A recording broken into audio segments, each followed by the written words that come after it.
Hey y'all, thanks for stopping in. So keeping up with what's been going on in the Fani Willis saga, first of all, the removal hearing is over, right? The judge is in his 2 weeks. He said it could take up to 2 weeks for him to make his decision.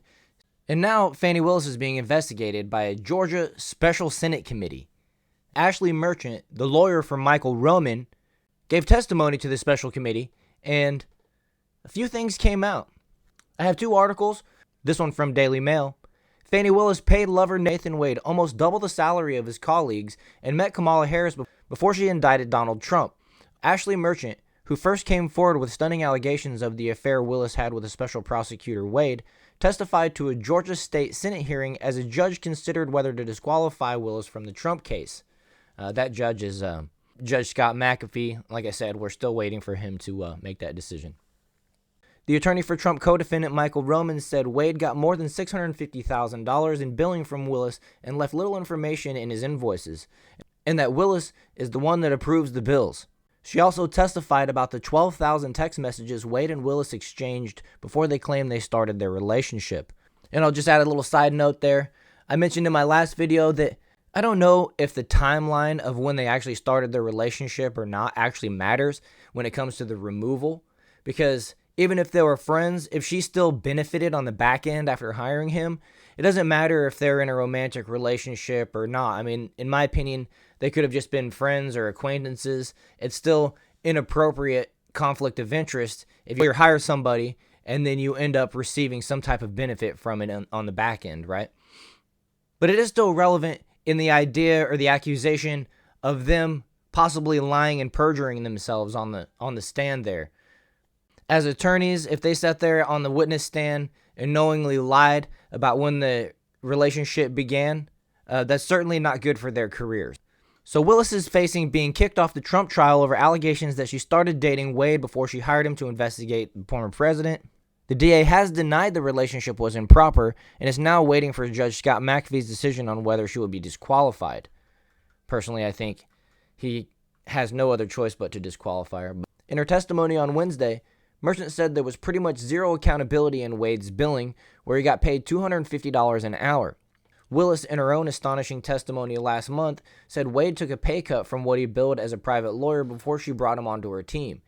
In a move she testified came before they began their romantic relationship. The GOP-run panel was probing Willis's office while a judge decides whether to disqualify her and Wade from the racketeering conspiracy charges brought against Donald Trump and 18 of his alleged conspirators related to his election to overturn effort in the state.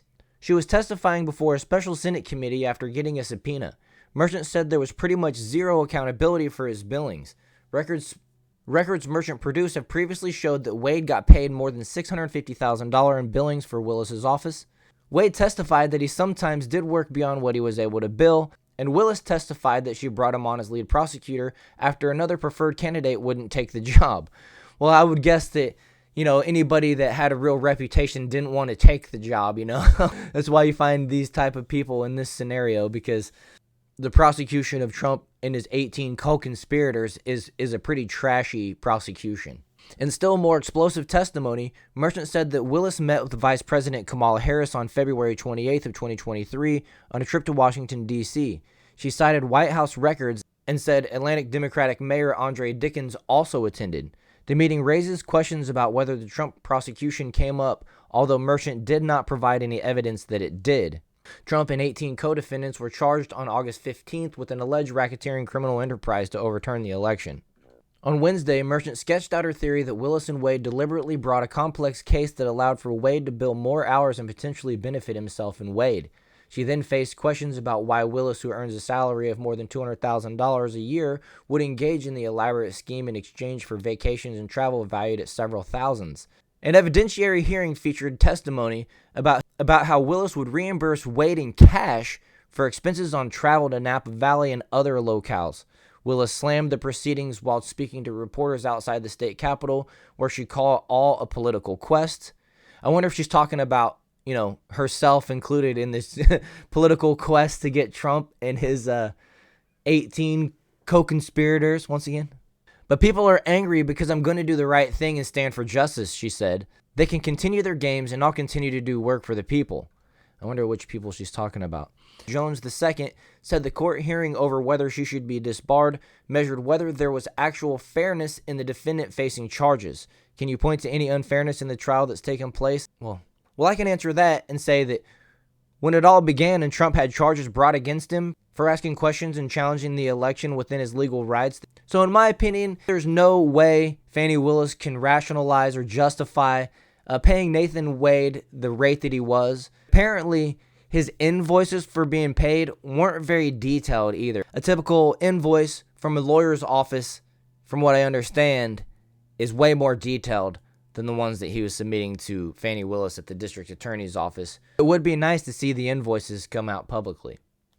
And I'm curious about those text messages, those 12,000 text messages between Fani Willis and Nathan Wade. Maybe I wouldn't want to see them. You never know, right? So maybe the next move for this special counsel would actually be to subpoena Fani Willis and Nathan Wade's texts from this time period. Find out what they're actually saying to each other. And, that would probably clear up everything. And it wouldn't have any impact in the first case because, like I said, the judge is basically, just finalizing those decisions.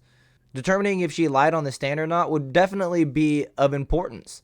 Because if she did, she will most certainly, along with Nathan Wade, be disbarred, lose all their privileges to practice law in that state.